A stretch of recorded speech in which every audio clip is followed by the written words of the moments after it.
Hi friends, welcome to Rani's kitchen. నేను మీ రాణి.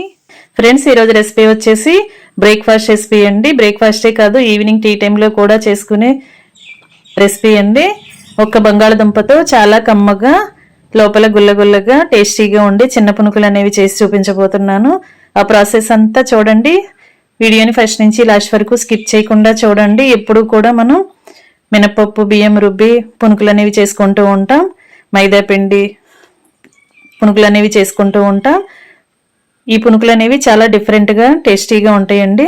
Process start చేద్దాం. ముందుగా ఒక బంగాళదుంపను తీసుకుని దానిపై పీలంతా ఓపెన్ చేయండి. తర్వాత గ్రేటర్తో ఇలా పలుకులుగా తురుముకోండి. తురుము అనేది ముద్దలాగా కాకుండా కొంచెం పొడవుగా పలుకులుగా కనిపించేలా తురుముకోండి. దీనిని ఒక గిన్నెలో వేసి 2-3 సార్లు వాటర్తో బాగా కడగండి. కడిగిన తర్వాత ఇదంతా కూడా వాటర్ని పిండుకొని ఒక మిక్సింగ్ బౌల్లోకి వేసుకోండి. వాటర్ అనేవి ఏమీ లేకుండా తురుముని గట్టిగా పిండండి. ఇలా గిన్నెలోకి వేసుకున్నాం కదా, ఇప్పుడు ఒక కప్పు నిండా గోధుమ పిండి వేసుకోండి. దీనిలోకి 2 టేబుల్ స్పూన్లు సూజీ రవ్వ వేసుకోండి. ఉప్మా చేసుకునే రవ్వ ఉంటుంది కదా, అది వేసుకోండి. ఇవి 3 కూడా స్పూన్తో బాగా కలపండి. ఆలు తురుము, గోధుమ పిండి, అలాగే సూజీ రవ్వ కూడా మొత్తం కలిసేంత వరకు బాగా కలపండి.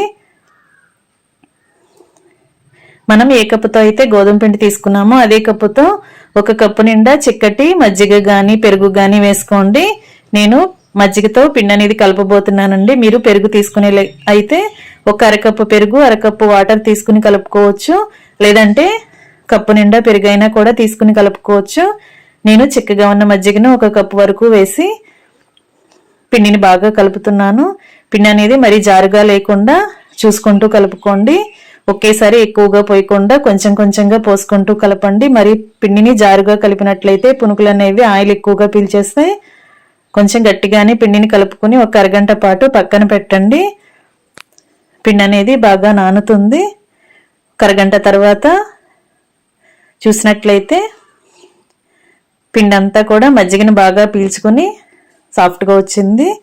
ఈ విధంగా బాగా కలపండి. దీనిలోకి సన్నగా తరుముకున్న ఉల్లిపాయ ముక్కలు, సన్నగా కట్ చేసుకున్న పచ్చిమిర్చి ముక్కలు వేసుకోండి. అలాగే సన్నగా కట్ చేసుకున్న అల్లం ముక్కలు కూడా వేసుకుని కొంచెంగా జీలకర్ర కూడా వేసుకోండి.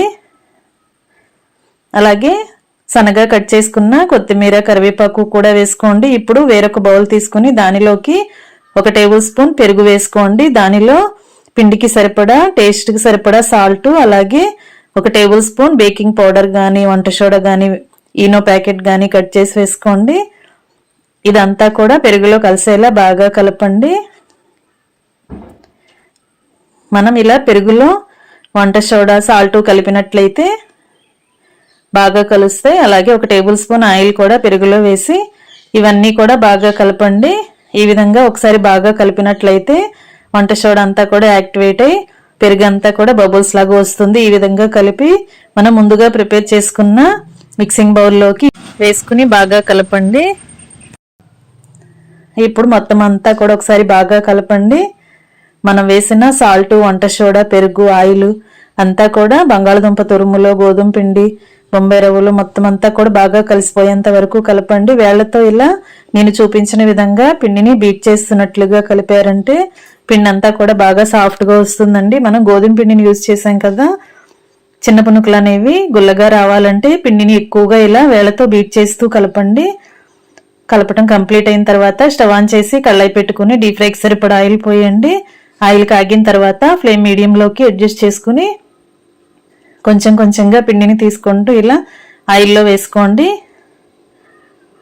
మనం బంగాళదుంప తురుము కలిపాం కదా, పునుకులు అనేవి అంత రౌండ్గా రావండి, కొంచెం బారుగానే వస్తాయి. కానీ టేస్ట్ అనేది చాలా చాలా బాగుంటాయి. ఈ విధంగా బాగా డీప్ ఫ్రై చేసుకున్న తర్వాత ఆయిల్ నుండి తీసేయండి. తీసి వేరొక గిన్నెలోకి వేసుకోండి.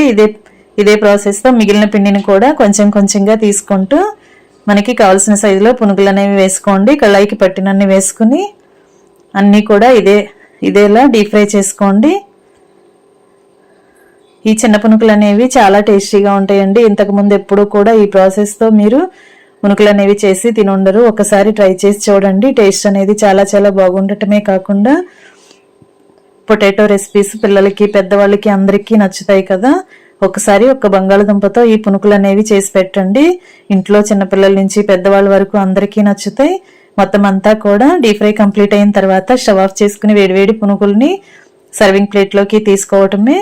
ఈ పునుకుల్ని కొబ్బరి చట్నీ కానీ, పల్లీ చట్నీ కానీ, టొమాటో చట్నీ కానీ వేసుకుని సర్వ్ చేసుకోవచ్చండి.